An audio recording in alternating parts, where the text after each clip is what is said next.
بسم اللہ الرحمن الرحیم الحمدللہ رب العالمین والعاقبۃ للمتقین والصلاۃ والسلام علی سید الانبیاء والمرسلین وعلی آلہ وصحبہ اجمعین اما بعد فاعوذ باللہ السمیع العلیم من الشیطان الرجیم بسم اللہ الرحمن الرحیم یا داود انا جعلناک خلیفۃ فی الارض فاحکم بین الناس بالحق صدق اللہ العظیم۔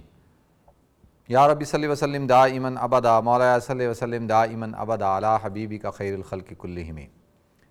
محترم ناظرین کرام، بزرگان دین اور میری عزیز ماؤں اور بہنوں، السلام علیکم ورحمۃ اللہ وبرکاتہ۔ میں آپ کا میزبان عبدالوہاب آپ کو پروگرام Q&A کے اندر خوش آمدید کرتا ہوں۔ ناظرین، آج 14 اگست ہے سن 2013 اور پاکستان اپنی 67ویں سالگرہ جو ہے وہ بنا رہا ہے، یوم آزادی بنا رہا ہے۔ یعنی پاکستان کو بنے ہوئے 66 سال ہو چکے ہیں، اور آج ہم سب پاکستانی پوری دنیا کے اندر جہاں کہیں بھی رہتے ہیں، اگرچہ ہمارے پاس بہت سے لوگوں کے پاس مختلف ممالک کی نیشنلٹیز ہیں، ڈیول نیشنلٹیز ہیں، لیکن الحمدللہ ہمارا جو وجود ہے وہ پاکستان سے وابستہ ہے، اور پاکستان ہمارا ملک ہے۔ جہاں پر انسان پیدا ہو، جہاں پر اس کے والدین پیدا ہوں، آباء و اجداد پیدا ہوں، جہاں پر اس کے آباء و اجداد کی والدین کی قبریں ہوں، وہ ملک یقینی طور پر انہی کا ہی ہوتا ہے۔ ناظرین، دنیا کے اس جو پورا گلوب ہے، دنیا کا جو خطہ ارض ہے، اس کے اوپر پاکستان ایک واحد ریاست ہے کہ جس کا وجود ایک نظریے کی بنیاد پر ہوا۔ یعنی جس کی پیدائش جو ہے وہ کون سا نظریہ تھا، کس نظریے کی بنیاد پر پاکستان وجود میں آیا، اور جو نعرہ لگایا گیا جس وقت پاکستان کی تحریک چل رہی تھی، آزادی کی تحریک چل رہی تھی، کیا نعرہ لگایا جاتا تھا؟ پاکستان کا مطلب کیا؟ لا الہ الا اللہ۔ پاکستان کا مطلب ہی جو ہے وہ یہ ہے کہ لا الہ الا اللہ، تیرا میرا رشتہ کیا؟ لا الہ الا اللہ۔ ناظرین، اس بنیاد پر، اس نظریے کی بنیاد پر پاکستان وجود میں آیا، جو دو قومی نظریہ تھا۔ علامہ اقبال نے خواب دیکھا تھا، اور علامہ اقبال کے ذہن کے اندر بھی جو تصور تھا، جو حضور اکرم صلی اللہ علیہ وسلم کی جو مثالی ریاست جس کی بنیاد اللہ کے رسول صلی اللہ علیہ وسلم نے رکھی تھی مدینہ منورہ کے اندر، اس کا خاکہ علامہ اقبال کے ذہن کے اندر تھا، اور انہوں نے اسی یعنی وہ کیا، یعنی جو تصور اور وہ خاکہ کیا تھا، جیسے مثال کے طور پہ اللہ کے رسول صلی اللہ علیہ وسلم کے اوپر جب مکہ کے اندر زندگی کو تنگ کر دیا گیا، اور یہاں تک کہ کسی قسم کی آپ کو آزادی حاصل نہیں تھی عبادت کی، اور آپ کا سوشل بائیکاٹ کیا گیا، اور طرح طرح کی آپ کو اور آپ کے جو ساتھی تھے ان کو تکالیف دی گئی، اور آپ کے اصحاب جو ہے وہ انہوں نے ہجرتیں کی، حبشہ کی طرف ہجرت ہوئی، اور جب انہوں نے اس بات کا ارادہ کر لیا کہ حضور اکرم صلی اللہ علیہ وسلم کو قتل کر دیا جائے، تو لہذا اب اللہ کے رسول صلی اللہ علیہ وسلم کو اللہ رب العزت نے حکم دیا کہ آپ جو ہے اب ہجرت کریں۔ تو اللہ کے رسول صلی اللہ علیہ وسلم ہجرت کر کے مکہ سے مدینہ آئے، اور مدینہ کے اندر آ کر آپ نے وہ ایک فلاحی اسلامی ریاست جو ہے اس کو قائم کیا، اور اس کے نظم و نسق کو سنبھالا، اور تمام کے تمام معاہدات، معاملات، اور تمام جو ہے مدینہ کا تمام انتظام اللہ کے رسول صلی اللہ علیہ وسلم نے جب اپنے ہاتھ میں لیا، تو آپ دیکھیں پھر 10 سال کے قلیل عرصے میں اسلام سرزمین عرب سے نکل کے دنیا کے کئی ممالک تک جو ہے وہ پھیل گیا، اور پورا کا پورا سرزمین عرب اسلام کے اندر داخل ہو گیا۔ تو یہ جو ایک مثالی ریاست قائم کی، جس کے اندر بنیادی انسانی حقوق جو ہے ہر شخص کو ادا کیے گئے، اور ایک فلاحی ریاست کا ایک جو ہے وہ مثال پیش کی اور اس کا وجود قائم کیا، تو علامہ کے ذہن کے اندر بھی یہی ایک تصور تھا کہ اب مسلمانوں کو بھی ایک ایسی اسٹیٹ اور ایک ایسی ریاست بنانی چاہیے کہ جس کے اندر جو ہے وہ ہر انسان کو بنیادی حقوق حاصل ہوں، مذہبی آزادی حاصل ہو، ہر انسان اپنے جو بھی اس کا نظریہ ہے اس کے مطابق جو ہے اس کو مکمل پریکٹس کر سکتا ہو، لیکن جو ریاست ہے، جو اسٹیٹ ہے، وہ اس کا جو تصور ہو وہ ایک اسلامی اور فلاحی مملکت کا تصور ہو، اور اسلام کا جو ایک آفاقی نظام ہے، اسلام کا جو ایک پورا بنیادی طور پر سوشل ویلفیئر کا جو ایک سسٹم ہے وہ رائج کیا جائے، اس کو امپلیمنٹ کیا جائے، اور اسلام کا قانون ہو، اللہ کا قانون ہو، اور جب یہ دھرتی یہ سرزمین، اور جب اس کو حاصل بھی اللہ کے نام پر کیا جائے گا تو اس کے اندر نظام بھی اللہ ہی کا نافذ ہو، اور اس کو عملی جامہ قائد اعظم نے جو ہے وہ پہنچایا۔ ناظرین، اس کے اندر بے شمار مسلمانوں نے، مردوں نے، عورتوں نے قربانی دی، اپنی جان مال عزت آبرو کی قربانی دی، اور دنیا کی کتنی بڑی جو ہے یعنی مائیگریشن ہوئی جس کے اندر لاکھوں لوگوں کو جو ہے وہ قتل کیا گیا، اور ان کا جو ہے وہ عورتوں کی عزت کو لوٹا گیا، بچوں کو بے دردی کے ساتھ قتل کیا گیا۔ ناظرین، یہ ساری کی ساری قربانی کس بنیاد پر دی گئی تھی کہ جی ایک ملک ہوگا، اس ملک کے اندر انصاف ہوگا، اس ملک کے اندر سچائی ہوگی، امانت داری ہوگی، دیانت داری ہوگی، اور جو ہے وہ ہر ایک کے حقوق کا خیال رکھا جائے گا، اور ہر آدمی کو جو ہے وہ بنیادی جو اس کی ضروریات ہیں ان کو پورا کیا جائے گا، اور اسٹیٹ جو ہے وہ ایک ماں کا کردار ادا کرے گی، ریاست جو ہے اس کی مثال ایسی ہوگی جیسے ایک ماں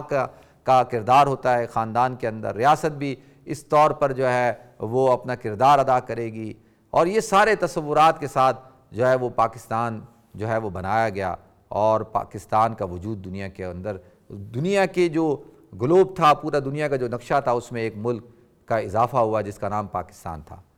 ناظرین، اب سوچنے کی بات یہ ہے، پاکستان تو بنا دیا، پاکستان بن بھی گیا، اور پاکستان کے اندر جو بنانے میں جو قربانیاں دی گئیں، اور وہ سارا بیک گراؤنڈ آپ حضرات کے سامنے ہے، اس کو میں دہرانا نہیں چاہتا، لیکن بدقسمتی سے مجھے یہ بات کرتے ہوئے اچھا نہیں لگتا کہ آج ہم یوم آزادی بنا رہے ہیں، اور میں بھی پاکستانی ہوں، میرا تو دل پاکستانی، میری تو جان پاکستان کے لیے قربان، اور ہم تو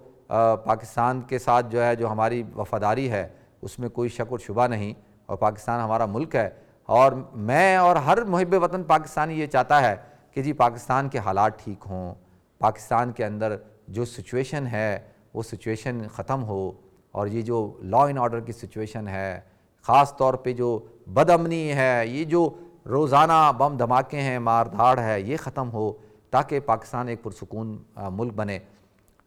ہم سب پورے یورپ میں، یو کے میں رہتے ہیں، پوری دنیا میں رہتے ہیں، اور ان سب کے بہن بھائی، والدین، عزیز و قارب پاکستان کے مختلف شہروں کے اندر رہتے ہیں، اور ہمارا روزانہ کی بنیاد پر ان سے کانٹیکٹ ہے، تعلق ہے، اور ہم اکثر لوگ جاتے بھی ہیں، اور وہاں پہ لوگوں کے گھر بھی ہیں، تو ہر آدمی فکر مند ہے کہ پاکستان کا کیا بنے گا۔ دیکھیں، آدمی جو ہے وہ اس کو نا امید نہیں ہونا چاہیے،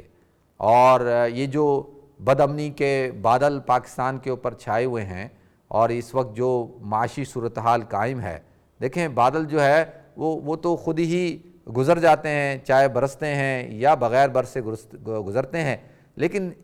کچھ حالات، کچھ چیزیں ایسی ہوتی ہیں کہ جن کو انسان کو خود کوشش کر کے، محنت کر کے، غور و فکر اور تدبر کر کے، اور نظم و نسق کے ذریعے سے انتظامی امور کو صحیح طور پر بجا لاتے ہوئے جو ہے ان معاملات کو ٹھیک کرنا ہوتا ہے۔ دیکھیں، کیا قائد اعظم نے کہا تھا کہ جی جو مینیفیسٹو تھا، ایمان، تنظیم اور اتحاد۔ اب ایمان، ہم سب مسلمان، اکثریت آبادی جو ہے پاکستان کے رہنے والوں کی جو ہے وہ مسلمانوں کی ہے، اور ایک مومن جو ہوتا ہے اس کا یقین کس کے اوپر ہوتا ہے؟ اس کا یقین اللہ کی ذات کے اوپر ہوتا ہے، وہ اللہ پر اور آخرت پر اور حضور اکرم صلی اللہ علیہ وسلم کے ارشادات پر کامل طور پر یقین رکھتا ہے، وہ دنیا کی کسی انسان سے، کسی طاقت سے نہیں ڈرتا، وہ اللہ سے ڈرتا ہے، یعنی یقین محکم جس کو کہتے ہیں۔ تو ایمان، بلیو، کیا وجہ ہے کہ کیا ہمارا ایمان کمزور ہو چکا ہے؟ کیا آج ہم اللہ سے نہیں ڈرتے؟ اسی بنیاد پر جو ہے وہ پاکستان کے اندر جو صورتحال ہے وہ قائم ہوئی بھی، اور جو ہے پھر دوسری جو چیز ہے وہ اتحاد ہے، ایمان، اتحاد تو ختم ہو کے رہ گیا۔ اس وقت صورتحال آپ حضرات کے سامنے ہے، بلوچستان کے اندر پاکستان کا جھنڈا بعض علاقوں میں آپ لہرا نہیں سکتے، پاکستان کا جو ہے ترانہ جو ہے وہ آپ نہیں صبح کے وقت جو ہے اس کو پڑھ سکتے، اور اسکولوں، کالجز کے اندر، یونیورسٹیز کے اندر۔ اسی طریقے سے وہاں پر لوگوں کو لسانیت کی بنیاد کے اوپر، فرقے کی بنیاد پر جو ہے وہ قتل و غارت گری ہو رہی ہے۔ اور اسی طرح سے ہم خیبر پختونخوا کے اندر چلے جائیں، وہاں بھی یہ صورتحال ہے، اور صوبہ سندھ کی صورتحال آپ کے سامنے ہے، اور روز 15-20 لاشیں تو کوئی بات ہی نہیں ہے۔ پچھلے دنوں یقین جانیں روزانہ دل خون کے آنسو روتا ہے، لیکن پچھلے دنوں لیاری کے اندر ایک فٹ بال میچ کے بعد جو ہے چھوٹے بچے، معصوم بچے، وہاں پہ بلاسٹ ہوا، معصوم بچے جو ہے وہ بیچارے جو ہے وہ شہید ہو گئے۔ ناظرین، یہ روزانہ کا ایک سچویشن بن چکی ہے، صورتحال بن چکی ہے کہ پورے ہر طرف ہم دیکھتے ہیں کہ انارکی پھیلی ہوئی ہے۔ پچھلی گورنمنٹ تھی، ہم سب لان تان کرتے تھے جی یہ ہے وہ ہے، اور سارے جو موجودہ گورنمنٹ ہے جناب نواز شریف صاحب، اور جو ہے وہ اسی طریقے سے جو ہے وہ صوبہ خیبر پختونخوا میں عمران خان صاحب، اور سندھ کے اندر پیپلز پارٹی، تو اس وقت کتنی زیادہ جو ہے جو پچھلی گورنمنٹ تھی اس کے بارے میں جو ہے وہ برائیاں اور یہ اور وہ۔ آج صرف اور صرف کیا ہوا، سچویشن اور زیادہ ورسٹ ہو گئی ہے، صرف چہرے بدل گئے، اور جو ہے اب وہ جیسے لگتا ہے کہ یہ تو ایسے کوئی ایگریمنٹ تھا کہ آج میری اور کل تمہاری باری ہے، آج ہماری باری ہے، کل تمہاری باری ہے، آج ہمیں تنگ نہ کرو، پھر جب تمہاری باری آئے گی ہم تمہیں تنگ نہیں کریں گے، پھر ہماری باری آئے گی، اور یہ جو ہے وہ مل بانٹ کر جو ہے وہ بندر مارٹ ایک اپنایا ہوا ہے، اور لوگ اس ملک کو جو ہے وہ کھا رہے ہیں۔ ناظرین، اللہ رب العزت نے جو اس کائنات کو بنایا، میں جو آپ حضرات کے سامنے جو بات پیش کرنا چاہتا تھا اس تمہید کو لمبی ہو گئی، پوری کائنات کو اللہ رب العزت نے جو ہے وہ 6 دن کے اندر بنایا۔ قرآن پاک میں اللہ رب العزت نے وضاحت کے ساتھ اس بات کو ارشاد فرمایا، خلق السماوات والارض فی 6 ایام، کہ آسمان اور زمین کو 6 دن میں بنایا، اور زمین کو جو ہے وہ اللہ رب العزت نے 2 دن لگائے زمین کو بنانے میں، اور زمین کے اندر یہ اناج، غلہ اور یہ دنیا، یہ زمین کی کائنات کی جتنی چیزیں ہیں ان سب کو سجانے کے لیے، بنانے کے لیے اس کے اندر 2 دن لگائے، 4 دن لگائے اللہ رب العزت نے، اور 2 دن پھر پوری زمین کے علاوہ پوری کائنات کو بنانے کے اندر۔ اب آپ بتائیں کہ جو زمین اللہ رب العزت نے 4 دن کے اندر بنائی، اور اس زمین پر اللہ رب العزت جب حضرت داؤد علیہ السلام کو کہتے ہیں یا داؤد انا جعلناک خلیفۃ فی الارض، کیا جب ہم تمہیں زمین پر اپنا نائب بنائیں، خلیفہ بنائیں، تو سب سے پہلا کام تم نے کیا کرنا ہے، فاحکم بین الناس بالحق، کہ تم نے انصاف کے ساتھ جو ہے وہ حق کے ساتھ، حق، انصاف، عدالت کے ساتھ فیصلوں کو کرنا ہے۔ یعنی سب سے پہلی بنیادی طور پر جس نظم کو تم نے قائم کرنا ہے، جس نظام کو، وہ ہو عدالت کا، انصاف کا۔ یا ایھا الذین آمنوا کونوا قوامین، کہ ایمان والو حق کے ساتھ انصاف سے کام لینا، اگرچہ وہ تمہارے خلاف ہو، تمہارے رشتہ داروں کے خلاف ہو۔ آپ دنیا کے اندر دیکھیں ناظرین، جن ملکوں نے بھی ترقی کی ہے، چاہے وہ ان کا تعلق مسلمانوں سے ہو یا غیر مسلموں سے ہو، انہوں نے بنیادی طور پر پہلا جو نظام قائم کیا ہے وہ جو ان کا جوڈیشل سسٹم تھا، جو عدلیہ کا جو نظام تھا، انصاف کو آسان اور سستا کیا، اور جو ہے ہر ایک تک اس کی رسائی۔ یعنی ریاست کا کام کیا ہوتا ہے کہ وہ لوگوں کی جان، مال، عزت، آبرو، پراپرٹی کا جو ہے وہ ضامن ہوتی ہے، اور کسی کے ساتھ اگر ظلم ہو جائے تو اس ظلم کا جو ہے وہ جب وہ شکایت لے کر جائے عدالت کے اندر، تو عدالت اس کے ساتھ، مظلوم کے ساتھ کھڑے ہو کر ظالم کا گریبان پکڑ کر اس کو انصاف دلائے، اس کا حق دلوائے، تو پھر جا کے وہ معاشرے ترقی کرتے ہیں۔ اور جن معاشروں کے اندر عدالت جو ہے وہ ظالموں کے ساتھ مل جائے، اور پیسے والوں کے ساتھ مل جائے، کرپٹ لوگوں کے ساتھ مل جائے، طاقتور لوگوں کے ساتھ مل جائے، تو وہ معاشرے جو ہے وہ زیادہ دیر تک چلا نہیں کرتے، وہ پھر معاشرے پھر اسی طرح ہوتے ہیں جس طرح سے آج ہمارا معاشرہ قائم ہو چکا۔ تو عدالت بنیادی طور پر، پھر جو ہے وہ کیا ہے، دیانت، اس کے بعد صداقت ہے، کہ دیانت داری، امانت داری۔ اللہ کے رسول نے فرمایا کہ وہ جب تم تیار رہو سرخ آندھیوں کے لیے، کہ جب تمہارے حکمران جو ہے وہ مال غنیمت، مال کے جو تو بیت المال ہے، اس مال کو جو ہے وہ اپنی پرسنل جاگیر، اپنا ذاتی مال سمجھ کر جو ہے اس پہ عیاشیاں کریں، اور ان کو خرچ کریں، اور جو ہے ان کو ذرا برابر احساس نہ ہو کہ یہ جو مال ہے یہ مال ہمارے پاس امانت ہے ہماری عوام کا، اور اس میں سے وہ اگر ان کو بے دھڑک ہو کے ایسے آپ دیکھیں کس طریقے سے کروڑوں روپے جو ہے وہ خرچ کیے جاتے ہیں، آدمی حیران ہو جاتا ہے۔ تو یہ پھر کیوں نہ اس ملک کے اوپر جو ہے وہ بے برکتی کی کیسے نہیں ہو سکتی؟ اس کے ساتھ ساتھ سچائی ہے، پھر دیانت داری، نہ صداقت ہے نہ دیانت داری ہے۔ تو جن معاشروں کے اندر، چاہے وہ معاشرے کسی بھی نظام کے ساتھ ہوں، آپ دیکھیں یورپ ہے یا جس ملک میں ہم رہتے ہیں، اسی طرح سے اور بھی دنیا کے ملک ہیں جو ان کے ہی ہم مذہب ہیں، عیسائی ہیں، کرسچن ہیں، اور بھی مذہب سے تعلق ہے، لیکن جن معاشروں کے اندر بھی عدالت نہ ہو، دیانت داری نہ ہو، صداقت نہ ہو، وہ معاشرے پنپ نہیں سکتے، وہ معاشرے تباہ و برباد ہو جاتے ہیں۔ تو یہ جو معاشرے جن خطوط پر استوار ہیں، جن بنیادوں پر یہ معاشرے قائم ہوئے ہیں، ان میں کیا ہے؟ ان میں انصاف ہے، دیانت داری ہے، سچائی ہے، اور جو ہے پھر جو لوگ خیانت کرتے ہیں، جو لوگ دھوکہ دیتے ہیں، کرپشن کرتے ہیں، جھوٹ بولتے ہیں اور ڈاکہ ڈالتے ہیں، تو پھر عدالت پھر کیا کرتی ہے؟ ریاست ان کے گریبانوں میں ہاتھ ڈال کر ان سے جو ہے وہ سارا مال جو ہے نکلواتی ہے، اور جو ہے وہ ان کو ایک ایسا جو ہے وہ مثال بناتی ہے تاکہ دنیا دیکھے کہ جو آدمی خیانت کرتا ہے، جو آدمی ڈاکے ڈالتا ہے، جو آدمی کرپشن کرتا ہے، اس کا کیا حال ہوتا ہے۔ ہمارے ملک کے اندر ہم دیکھتے ہیں کہ کوئی صورتحال ہی نہیں بنتی۔ ناظرین، اس کا مطلب یہ نہیں کہ ہم ہمیشہ، اللہ رب العزت نے پاکستان کو بے شمار صلاحیتوں کے ساتھ نوازا، اور سب سے بڑی صلاحیت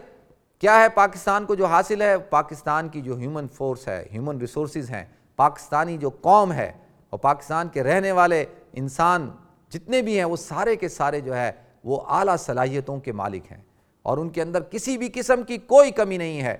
صرف اور صرف کمی ہے تو کس کی؟ ہمارے اندر کمی ہے تو ہماری لیڈرشپ کی، اور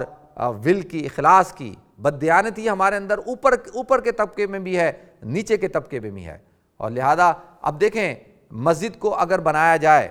نماز پڑھنے کے لیے، اور اس مسجد کے اندر اگر اور کوئی کام شروع ہو جائیں تو پھر کیا ہوگا؟ اس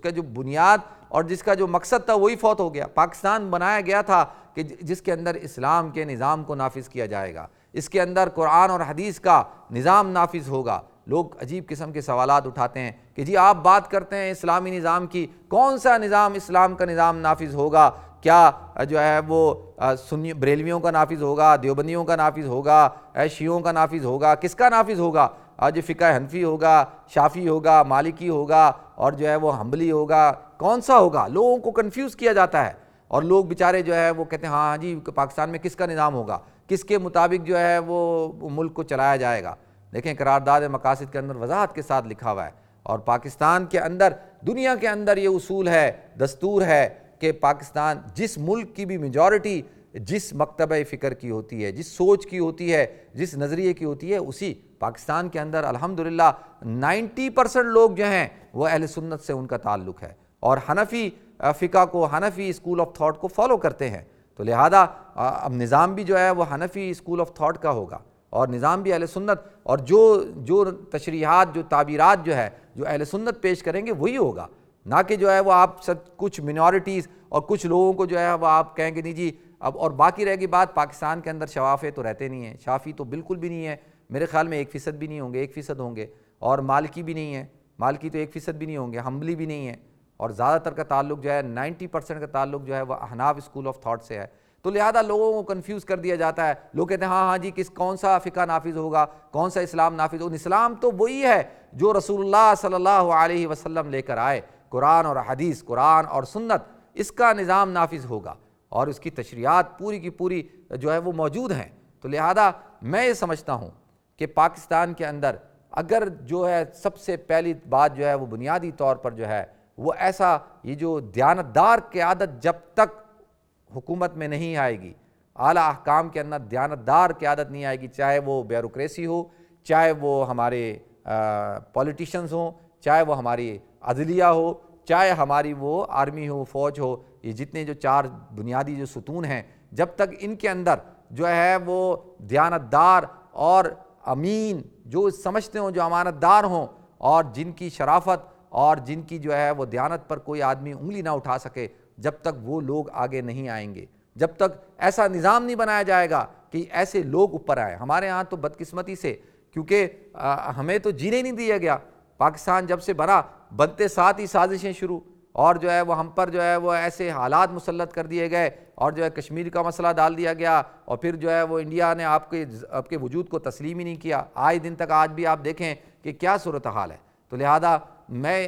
یعنی ہر دیانتدار شخص یہ سمجھے گا, ہر قابل فہم اور ذی شعور پاکستانی اس بات کو سمجھتا ہے کہ پاکستان کے مسائل کا حل صرف اور صرف کس چیز کے اندر ہے, وہ صرف اور صرف اس چیز کے اندر ہے کہ ہمیں جو اسلام کا عادلانہ نظام ہے جب تک ہم اس کو نافذ نہیں کریں گے. اچھا, لوگ بڑے ڈر جاتے ہیں کہ جی اسلام کے عادلانہ نظام سے پتہ نہیں کیا ہو جائے گا. عورتیں یہ سمجھتی ہیں کہ جی ہمیں جو ہے وہ پتھروں کے دور میں بھیج دیا جائے گا, ہمیں جو ہے وہ بالکل غاروں کے اندر پھینک دیا جائے گا, ہمارے بنیادی حقوق سلب کر دیے جائیں گے. اور ہیومن رائٹس کی اور عورتوں کی تنظیمیں کھڑی ہو جاتی ہیں, شور کرنا شروع کر دیتی ہیں, جی پتہ نہیں کیا ہو جائے گا. اور اسی طرح سے جو ہے وہ اسکول کالج بند ہو جائیں گے, اور جو ہے وہ لڑکیوں کو تعلیم کی اجازت نہیں ہوگی. اس طرح کا ایسا پروپیگنڈا کیا جاتا ہے, اور جو ہے وہ لوگ ایک دم ڈر جاتے ہیں. اسلام کے نام سے لوگوں کو الرجی ہو گئی, لوگ چڑ کھاتے ہیں. آپ دنیا کے دیکھیں مثال کے طور پہ, صرف اور صرف آپ سعودی عرب کی مثال لے لیں. میں وہاں کی حکومت اور وہاں کی وہ جو اس کا نہیں, صرف اور صرف لا اینڈ آرڈر کی جو سچویشن ہے اس پہ آپ کے سامنے مثال پیش کر رہا ہوں. آپ وہاں جائیں, مجال ہے کہ آپ سونے کی دکان کھلی چھوڑ کے چلے جاتے ہیں نماز کے لیے, سونے کی دکان گولڈ سے بھری ہوئی, لیکن مجال ہے کہ کسی کے اندر جو ہے وہ جرت ہو کہ وہ اس کو جو ہے وہ چوری کرے. اور جو ہے وہاں پہ یہاں پہ تو جو ہے بند دکانوں میں اور سیکیورٹی گارڈ کی موجودگی میں اور سیکیورٹی الارم سسٹم کی موجودگی میں ڈاکہ ڈال کے لوگ لوٹ کے لے جاتے ہیں. وہاں پہ کھلی ہوئی دکانیں ہوتی ہیں, لیکن کسی کے اندر جرت نہیں ہے کہ جو ہے وہ وہاں سے جو ہے وہ چوری کرے. اسی طرح سے آپ لا اینڈ آرڈر کی سچویشن دیکھ لیں تو کیا ہے کہ جو بس چند چیزیں ہیں ان کو اتنا زیادہ جو ہے وہ کنفیوز کیا جاتا ہے. دیکھیں, میں نے جو بات کی ہے کہ عدالت ہونا چاہیے, انصاف ہونا چاہیے, امانت داری ہونی چاہیے, اور صداقت ہونا چاہیے, اور اسی طریقے سے جو ہے وہ اتحاد ہونا چاہیے, یہ ساری چیزیں, اور امن و امان ہونا چاہیے. یہی تو بنیادی فلسفہ ہے اسلام کا بھی. اسلام بھی تو یہی کہتا ہے کہ جب آپ ہر انسان کو اس کے بنیادی حقوق دیں گے, جب ہر انسان کو اس کو اس بات کی سیکیورٹی ہوگی کہ اس کا جان مال عزت آبرو محفوظ ہے, تو یہی تو اسلام کہتا ہے کہ بھئی لوگوں کی جائیدادوں پہ قبضہ نہ کرو, لوگوں کے ساتھ جو ہے وہ ناحق ظلم مت کرو. اور اسلام کا نظام کیا ہے, وہ تو مظلوم کے ساتھ کھڑا ہوتا ہے. لیکن صرف اس چیز کو کہ جی پردہ اور جو ہے وہ اور ہماری جو یہ عیاشیاں ہیں اور یہ جو فحاشی اور یعنی ہے یہ ختم ہو جائے گی. اور جو ہے زیادہ تر لوگ اس بات کو پسند بھی نہیں کرتے. آپ دیکھ لیں جو سلیم الفطرت لوگ ہیں, جو اکثریت آبادی ہے مسلمانوں کی, وہ ان چیزوں کو, بے حیائی کو, فحاشی کو, عریانی کو, جہالت کو, ان سب چیزوں کو پسند نہیں کرتی. اسلام بھی پسند نہیں کرتا. اسلام کہتا ہے کہ بھائی ایک تہذیب یافتہ, ایک مہذب معاشرے کا جو ہے وہ تشکیل دیا جائے. تو لہذا ہمارے سامنے خلافت راشدہ کی بہترین مثال موجود ہے. تو لہذا ناظرین, آج 14 اگست ہے, ہر 14 اگست کو جو ہے وہ ہم ایک نئے عزم کا اعادہ کرتے ہیں, اور ایک نئے جوش اور ولولے کے ساتھ یوم آزادی صرف اس چیز کا نام نہیں ہے کہ جو ہے ہم جھنڈا لہرا رہے ہیں اور ہم جو ہے وہ قومی ترانہ پڑھ لیں اور ہم جھنڈیاں لگا لیں اور موٹر سائیکلوں پہ, گاڑیوں پہ نکل کے شور شرابہ مچا دیں. اس چیز کا نام یوم آزادی نہیں ہے. بلکہ یوم آزادی کا مطلب کیا ہے, اس دن کا مطلب یہ ہے کہ ہم اپنے حال پر رحم کہیں کہ ہم نے کیا کیا, لہذا ہم نے آگے کس طرح سے بہتر کرنا ہے ان چیزوں کو. پہلے ہی پاکستان تو آپ کے سامنے سکڑ کے 4 صوبوں کے حد تک رہ گیا ہے. خدا نہ خواستہ اگر ایسے حالات رہے تو آگے جا کے کیا ہوگا. اللہ تعالیٰ جو مجھے اور آپ کو, ہم سب کو اپنے ملک سے محبت کرنے کی توفیق عطا فرمائے, اپنے ملک کی خدمت کرنے کی توفیق عطا فرمائے. ہم نے بریک کی طرف جانا ہے. بریک کے بعد ہمارے ساتھ ٹیلی فون پر کچھ شخصیات ہوں گی, انشاءاللہ ہم ان سے گفتگو کریں گے. ملتے ہیں مختصر سے بریک کے بعد. السلام علیکم ورحمۃ اللہ وبرکاتہ.